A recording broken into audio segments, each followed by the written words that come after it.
ou acesse o site. A comunicação em prol de um planeta de regeneração. Rede Boa Nova. Emissoras da FEAL. Fundação Espírita André Luiz. Conheça a revista Cristã de Espiritismo. Todos os meses temas como tratamento espiritual, vida após a morte, mediunidade, Chico Xavier, Divaldo Franco e muito mais. Visite nosso site e acesse vídeos e artigos gratuitos.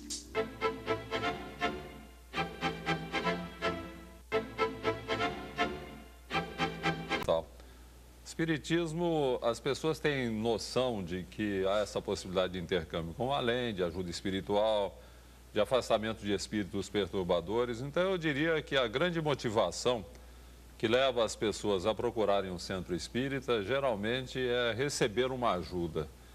Então, digamos que num primeiro momento o centro se afigura para as pessoas como um hospital, né? Com a oportunidade de fazer um tratamento, receber ajuda, superar determinados males, resolver determinados problemas. Agora, na medida em que a pessoa começa a frequentar o centro, vai recebendo ajuda espiritual, o tratamento magnético, vai assistindo às palestras, eventualmente pode frequentar até algum curso, daí a pessoa começa a perceber que o centro não é um mero hospital, ele é, acima de tudo, uma escola. E daí a pessoa começa a aprender a doutrina. A mensagem espírita, nós sabemos que ela é maravilhosa. Eu considero o espiritismo uma mensagem mais avançada que nós temos na atualidade terrestre.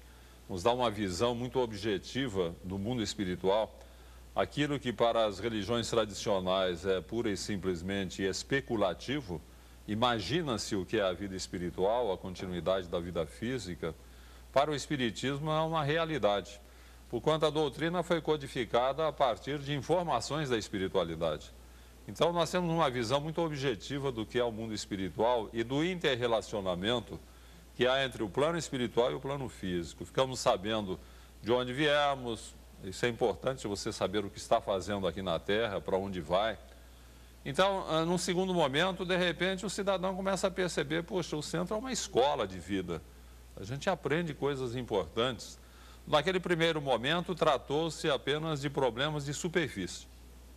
Num segundo momento, você vai mudar o seu enfoque, a sua visão do mundo e, de repente, você vai ter uma orientação de vida, escola.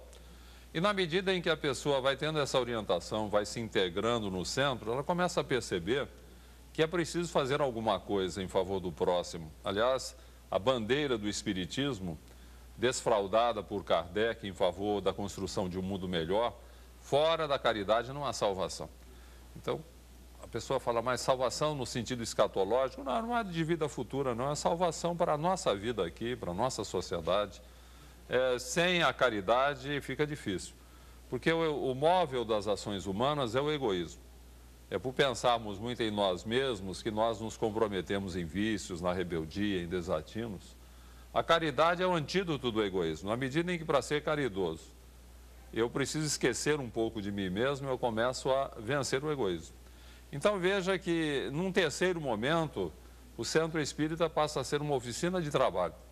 Daí ele abre um leque de atividades que todo Centro Espírita tem, no sentido de atender pessoas carentes, tanto espiritualmente quanto materialmente falando. Então, num terceiro momento, você passa a ser um trabalhador do Centro Espírita. Ele é a sua oficina de trabalho, onde você vai dar a sua contribuição em favor de uma sociedade melhor e em favor do seu próprio bem-estar.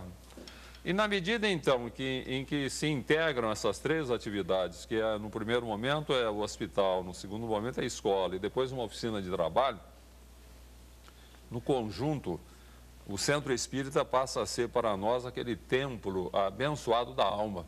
O templo onde você, pelo aprendizado, pelo esforço, pelo trabalho de renovação, você adquire condições para uma verdadeira comunhão com a espiritualidade, que não é baseada em meras práticas exteriores, mas naquele empenho por internalizar a doutrina e vivenciá-la em todos os momentos. Então, eu diria que o centro é isso, Coelho. É hospital para começar, depois vai ser a sua escola, depois vai ser a sua oficina de trabalho. Finalmente, você vai ver nele, nessas três atividades, o grande templo da alma, por aí. E lá no Centro Espírita Amor e Caridade, em Bauru, você tem um grande grupo de médiuns, né? São 75 grupos mediúnicos, né? Então, por que tantos grupos de médiuns, Richard? Quais são as atividades que esses grupos mediúnicos praticam? Eu entendo que a prática mediúnica é o aspecto nobre, sagrado do espiritismo. Não podemos esquecer que o espiritismo surgiu através da prática mediúnica. Foi pelo contato com o mundo espiritual que Kardec criou condições para receber as informações da espiritualidade. Então, a própria doutrina é a doutrina dos espíritos, não é a doutrina de Allan Kardec. Ele apenas foi uma espécie, digamos assim, de secretário dos espíritos. Então, o espiritismo é basicamente baseado em informações que vêm da espiritualidade. Então, esse é o aspecto sagrado do espiritismo e que nós não podemos deixar de lado. Eu tenho visto centros espíritas que dizem assim, os dirigentes, não, o tempo do fenômeno passou, nós temos que cuidar agora da aplicação prática do espiritismo no meio social, da sua divulgação, não precisamos mais do contato com os espíritos. Eu acho um erro muito grande, porque é realmente um aspecto sagrado. E da espiritualidade emana a orientação no sentido de darmos sequência ao trabalho do centro espírita, é um processo de sustentação. Nós não podemos esquecer, isso é uma coisa que às vezes o próprio espírita não percebe, que o cristianismo entrou para o desvio a partir do momento em que se eliminou o fenômeno mediúnico, porque a primitiva comunidade cristã, ela cultivava o fenômeno mediúnico, os espíritos se manifestavam. Os chamados profetas não eram nada menos que médiuns, simplesmente indivíduos dotados de sensibilidade para receber a orientação dos espíritos. O Espírito Santo que se manifestava na primitiva comunidade cristã representa o conjunto de espíritos superiores que orientavam o movimento. A partir do momento em que se fechou essa porta de contato com o mundo espiritual, o cristianismo entrou para o terreno da fantasia, ele desviou-se de seus objetivos mais nobres. Isso não pode acontecer com o espiritismo. Então, eu entendo que todo centro espírita deve cultivar a prática mediúnica. É lógico que uma prática mediúnica bem alicerçada, bem orientada, bem fundamentada, segundo está em O Livro dos Médiuns. Kardec escreveu um livro, isso é uma coisa muito importante que o espírita deve levar em consideração. Ele escreveu um livro para orientar a prática mediúnica, o que significa que a prática mediúnica é importante. Porque o Livro dos Médiuns, que é a orientação para a prática mediúnica, é uma das obras básicas da doutrina. Nós temos o Livro dos Espíritos, que é a filosofia espírita, o Evangelho segundo o Espiritismo, que é a visão cristã do Espiritismo, e o Livro dos Médiuns. São os 3 livros fundamentais que orientam o nosso contato com o mundo espiritual. Ora, se Kardec se deu ao trabalho de fazer um trabalho dessa natureza, de escrever um livro para que nós tenhamos o contato com o mundo espiritual, é lógico que ele pretendia que isso fosse uma coisa perene, até em defesa da própria economia espiritual do movimento. Lá no centro nós entendemos isso. Temos cursos de espiritismo e mediunidade de 2 anos. Então, várias vezes por ano, formam-se grupos aí de 50, 60 pessoas com um monitor para estudar no primeiro ano o Livro dos Espíritos e o Evangelho segundo o Espiritismo, é a doutrina. No segundo ano, nós estudamos especificamente mediunidade com base em O Livro dos Médiuns. No final do segundo ano, aquele grupo vira um grupo mediúnico. É por isso que nós temos tantos grupos, 75 grupos mediúnicos funcionando no centro, porque há uma estrutura para formar grupos mediúnicos e porque nós entendemos que é importante que o espírita participe de reunião mediúnica. Eu não entendo o espírita totalmente distanciado da prática mediúnica, é uma coisa importante na nossa vida. Ali a gente pode trabalhar, ajudar o espírito sofredor, receber ajuda. Eu diria que em nenhum outro lugar dentro do movimento espírita nós recebemos uma ajuda tão efetiva da espiritualidade quanto na reunião mediúnica. Ali aqueles espíritos que porventura nos perturbam são afastados, recebemos uma higienização a partir de ajuda do mundo espiritual, temos a oportunidade de trabalhar, praticar a caridade, de repente você conversa com o espírito sofredor, você o ajuda, você o orienta, você está praticando a caridade. Então, na reunião mediúnica, nós temos um universo de atividades envolvendo a doutrina espírita de suma importância em favor da economia do próprio centro e da nossa economia espiritual. Por isso que a gente estimula Foi criada essa estrutura no Centro Espírita Amor e Caridade, em Bauru, e os grupos mediúnicos vão surgindo lá, a gente vai desenvolvendo o trabalho. E você comentou desse atendimento a espíritos desencarnados. É uma questão que muitas pessoas, né, ficam pensando, como é que funciona essa questão do atendimento a desencarnados? O problema, Coelho, é que nós sabemos que o processo da morte implica, assim, numa perturbação para o espírito. Kardec, inclusive, aborda esse assunto. Não é fácil morrer, né? Você retornar à espiritualidade, porque, de certa forma, nós estamos entranhados na vida física, nas nossas atividades. A gente passa aí decênios ligados a um corpo, que é uma máquina que tem as suas exigências, que inibe as nossas percepções espirituais. Você se integra na vida física de uma tal forma que, a não ser pessoas muito bem preparadas, que têm uma vida muito espiritualizada, o cidadão, na hora da morte, ele entra naquilo que se chama de crise da morte. O espírito entra em perturbação no mundo espiritual tranquilamente, principalmente quem não tem noção do que é a vida espiritual, quem não conhece o que lhe vai acontecer no momento da morte. Então, o cidadão entra simplesmente em estado de perturbação. Ele fica como um sonâmbulo que fala e ouve. Ele não tem noção do que está acontecendo com ele. Isso para ele é constrangedor, ele sofre, ele se sente mal. Então, ele é trazido para o centro espírita, onde, em contato, na reunião mediúnica, em contato com as energias físicas do médium, do ambiente, né, aquele ambiente material do qual ele carece, ele precisa dessas energias, ele tem um alento, é como se ele tivesse um despertamento. É como se você pegasse um cidadão catatônico e lhe desse um tônico, de repente ele acorda. Então, ele começa a perceber o que está acontecendo ao seu redor. Geralmente, ele traz as impressões relacionadas com o tipo de morte. É uma coisa interessante. Se ele morreu acidentado, ele se sente nas ferragens do carro. Daí você vai lhe dar uma ajuda ali. Olha, meu amigo, você não está mais lá no acidente, você já foi recolhido, você desmaiou, está no hospital, está acordando, está recebendo ajuda, fique tranquilo, está tudo bem.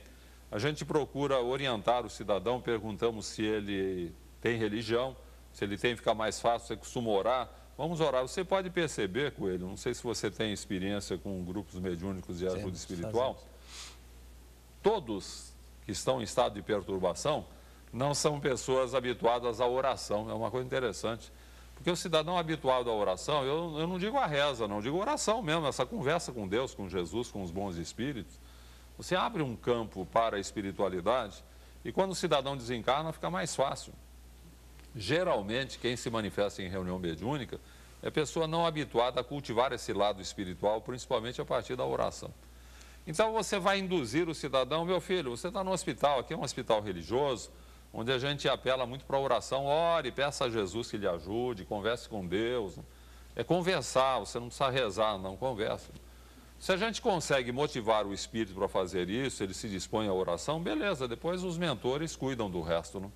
O nosso atendimento é de emergência ali. O espírito precisa desse contato com o mundo físico. Pessoas que criticam a prática mediúnica dizem, mas a espiritualidade tem condição para atender esses espíritos, não há necessidade de se manifestar. Claro, não há dúvida nenhuma que os mentores espirituais, tal seria se não houvesse possibilidade, né? Porque os grupos mediúnicos são mínimos diante das necessidades imensas no mundo todo.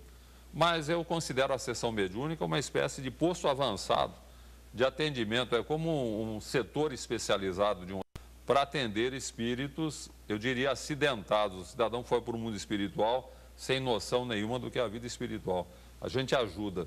E eu sempre digo o seguinte, se nós tivéssemos milhões de reuniões mediúnicas pelo mundo afora, para ajudar espíritos recém-desencarnados, limparíamos a psicosfera do planeta, seria uma beleza, né? Então, eu sou fã da reunião mediúnica, acho que todo centro espírita deve exercitar a prática mediúnica, deve estimular a formação de grupos mediúnicos em benefício de espíritos sofredores e em benefício dos próprios participantes, né? Quem participa sabe como a gente é ajudado, né? Por aí. Aproveitando dentro disso, a gente vê pessoas muito preocupadas em receber mensagens dos seus entes queridos que desencarnaram, né? Então, o que você comentou, que existem acho que muitos espíritos necessitados de se comunicar e não existe tanto trabalho mediúnico, né? Para que possa auxiliar esses espíritos, para que eles possam trazer a sua mensagem, de alguma forma auxiliar os familiares em entender a situação que eles já estão sendo atendidos. Você acha que essa prática mediúnica ainda falha, vamos dizer assim, a quantidade de grupos muito reduzida acaba atrapalhando nisso? O problema é lógico que quem vê a morte de um familiar, um ente querido, amado, a pessoa tem esse anseio de receber informações.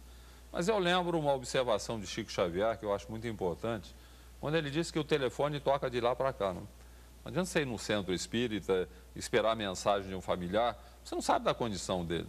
Às vezes ele não tem condições de se manifestar, às vezes o médium não tem condições de receber. É preciso considerar que um Chico Xavier, que recebia mensagens de uma forma muito clara, objetiva, com riqueza de detalhes, com relação a nomes, apelidos, data de falecimento, circunstâncias da morte, um Chico Xavier é um médium raro, né? Nós temos médiums de boa vontade que podem receber mensagens, mas é de uma forma muito precária. Então, a espiritualidade não tem estimulado muito esse tipo de prática, porque nem sempre as mensagens que vêm, embora sejam do espírito manifestante, são para aquele que está recebendo aceitáveis. Ele acha que não é bem por aí, que está diferente, ele não sabe que o médium põe algo da sua personalidade, da sua maneira de ser no processo mediúnico, né? Então, o pensamento pode ser do espírito, mas as expressões, as palavras, a maneira de ser é do médium. Então, isso complica muito. Eu acho que a gente não deve estimular muito esse tipo de prática, a não ser que tenhamos no centro espírita médiums com suficiente desenvolvimento, com uma desenvoltura para receber de uma forma mais clara, mais objetiva a manifestação dos nossos familiares desencarnados. Eu sempre digo o seguinte, para aqueles que estão interessados no assunto: olha, meu filho, você ore bastante, se acalme. Quando você estiver bem calmo, quando você tiver superado esse trauma da desencarnação do familiar, você terá condições para conversar com ele pessoalmente no mundo espiritual, durante as horas de sono, que eu acho muito importante isso. Então, durante as horas de sono, o nosso espírito se afasta do corpo. Se a gente estiver com um relativo equilíbrio em relação às nossas emoções, superado o trauma da separação, e o espírito desencarnado estiver em condições também, porque às vezes ele não está em condições, então nós o encontraremos durante as horas de sono. Você pode até nem guardar a lembrança clara, nítida, às vezes fica na forma de um sonho apenas, meio esmaecido, né? Meio na base um pouco assim da fantasia, mas a satisfação que a gente sente ao acordar, o alívio, as nossas tensões, as nossas angústias, a alegria com que a gente acorda, nos diz que nós estivemos com ele, tivemos o contato, matamos a saudade, tudo bem. Eu prefiro que as pessoas procurem esse tipo de contato. Preparem-se para encontrar o familiar desencarnado durante as horas de sono. O processo mediúnico pode ser precário, de repente você pode achar que aquilo não é bem por aí, que não é o espírito, e esse questionamento acaba perturbando o processo. Richard, o tempo passa rápido, já chegou no momento do nosso intervalo. Então nós vamos para um rápido intervalo e já retornamos aqui ao Transição. Estamos de volta com o programa Transição, a visão espírita para um novo tempo. Hoje conversando com o Richard Simonetti, que está nos auxiliando no esclarecimento de algumas práticas espíritas, o trabalho realizado pelo Centro Espírita. O Richard, ainda sobre essa questão dos entes queridos que desencarnaram e as pessoas querem receber mensagem, muitas vezes aquela vontade, aquela ânsia de a pessoa querer receber uma mensagem, aquela saudade exagerada, acaba atrapalhando aquele espírito que está lá desencarnado? Eu não digo a ânsia de receber uma mensagem, mas a inconformação, a rebeldia, né? A pessoa não aceita o falecimento, questiona muito o que aconteceu, por que foi isso e aquilo. Esse questionamento, ele perturba muito o espírito desencarnado na medida em que ele não esteja ainda adaptado à vida espiritual. Porque acontece uma coisa interessante, o espírito quando desencarna, se ele não tem um preparo, e infelizmente a maior parte não tem preparo nenhum para a morte, né? As pessoas não se preparam para morrer, né? A gente vive muito em função do dia a dia, dos interesses materiais, nós não pensamos que a morte é como um ladrão. De repente você está desencarnando, né? De repente você vai para o mundo espiritual e a gente deveria estar preparado. Então, esse despreparo das pessoas para a morte dificulta muito a adaptação à vida espiritual. E nesse período de adaptação, que pode demorar dias, semanas, anos, depende muito da condição do espírito, ele fica muito sintonizado emocionalmente com a família. Então, de alguma forma, os sentimentos da família repercutem nele, e os seus sentimentos repercutem na família. Então, eles se auto-influenciam, um influencia o outro e acabam se perturbando, tanto o espírito desencarnado quanto os familiares que ficaram. Então, não é interessante. A gente orienta muito as pessoas em relação ao assunto. Olha, não fica pensando como ele morreu, se morreu num acidente, não fica se lamuriando. Você pode ter saudade, pode até chorar de saudade, mas tem que ser uma saudade limpa de sentimentos negativos, né? De revolta, de não aceitação, de questionamento, porque isso repercute muito no espírito. Então, ore, peça a Deus que abençoe, pode ter saudade, não tem problema nenhum, mas sem esses sentimentos negativos, para que a gente possa ajudar o espírito. A gente via muito nas manifestações recebidas por Chico Xavier, os familiares, a gente pode perceber que era uma tônica. Eles falavam que estavam bem na espiritualidade, amparados, mas que eles tinham uma dificuldade, que era a própria família, né? O cidadão morreu queimado, o familiar fica pensando nele morrendo queimado, e daí o espírito fala assim, ó, cada vez que você pensa em mim morrendo queimado, eu me sinto queimar, é uma coisa terrível. Ou se morreu afogado, fica pensando nele se afogando, o espírito, que está muito ligado ainda ao familiar, ele sente, repercute nele essas impressões e para ele é horrível. Então o negócio, seja qual for o tipo de morte, esqueça a morte, pense que ele está vivo, que ele continua a viver, ore bastante. Eu sempre digo, coloque Jesus entre você e o familiar, todas as suas dores e mágoas e angústias e saudades, lembra de Jesus, peça a Jesus que abençoe o familiar, que o ajude, é por aí, não? Porque na medida em que a família se acomode, que ela aceite o que aconteceu e volte à normalidade, que eu acho isso muito importante. Tem gente que fica aí cultivando a morte do familiar aí meses, né? Não, volta à normalidade, para que você possa liberar o espírito desencarnado dessa pressão da sua própria angústia, né? Que você acaba repercutindo nele, é por aí. Agora, a gente tem uma coisa também, dá licença, deixa eu te interromper. Às vezes é o espírito desencarnado que perturba também, isso acontece muito. O cidadão não se conforma, não aceita a morte, aliás, ele nem percebe que morreu. Eu tenho visto muitos casos que depois da morte de um familiar, a pessoa se sente muito mal, sabe? Cai em faixa de perturbação, não sabe o que está acontecendo, lembra muito do familiar, mas assim num processo de perturbação que não seria até natural, porque às vezes o familiar teve uma doença de longo curso, a morte, um câncer, por exemplo, foi até um alívio, uma libertação, né? Mas a pessoa fica angustiada, não sabe o que está acontecendo, cai em faixa de perturbação.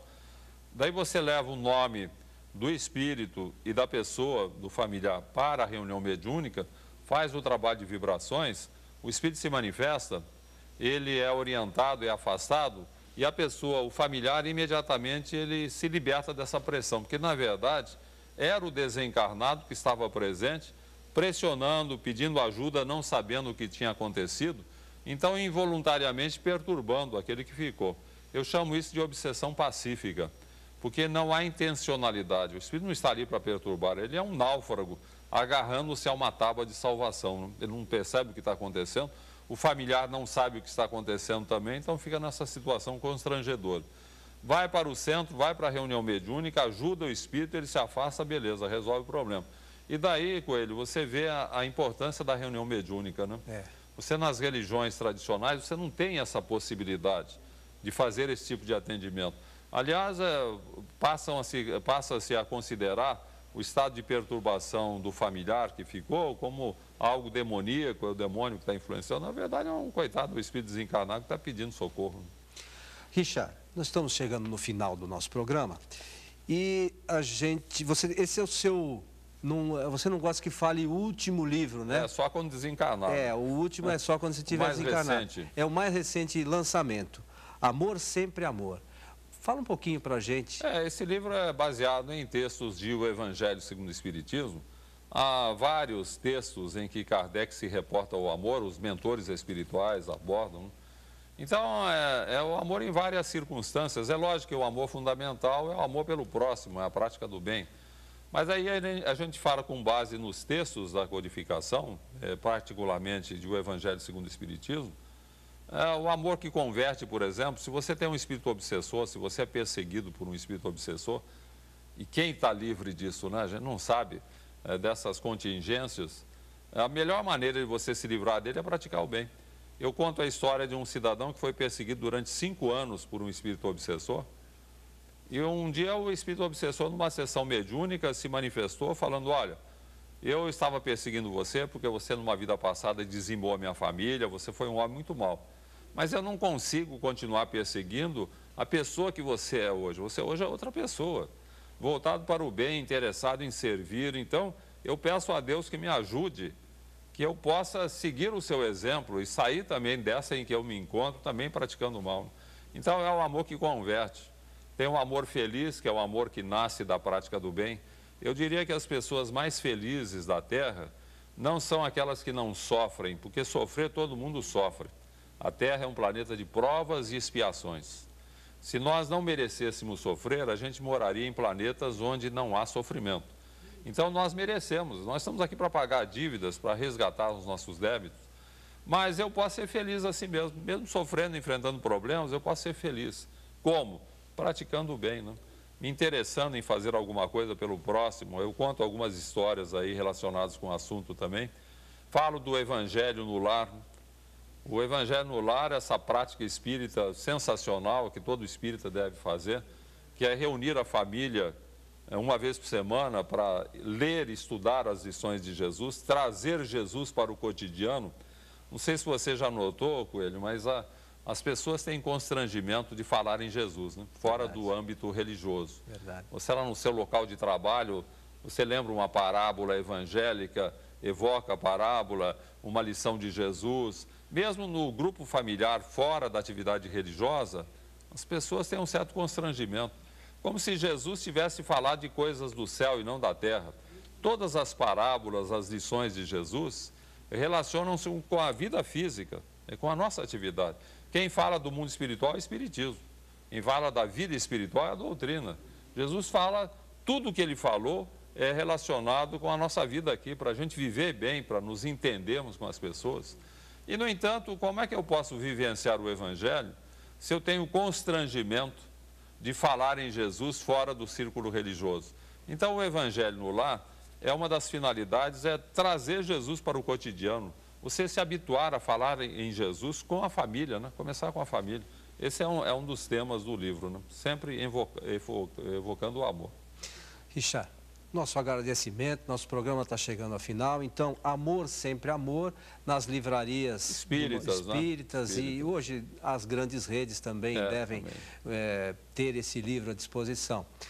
E você, se quiser rever este programa ou acessar os nossos programas anteriores, entre em nosso site, que você está vendo aqui na tela, que todos estão à sua disposição.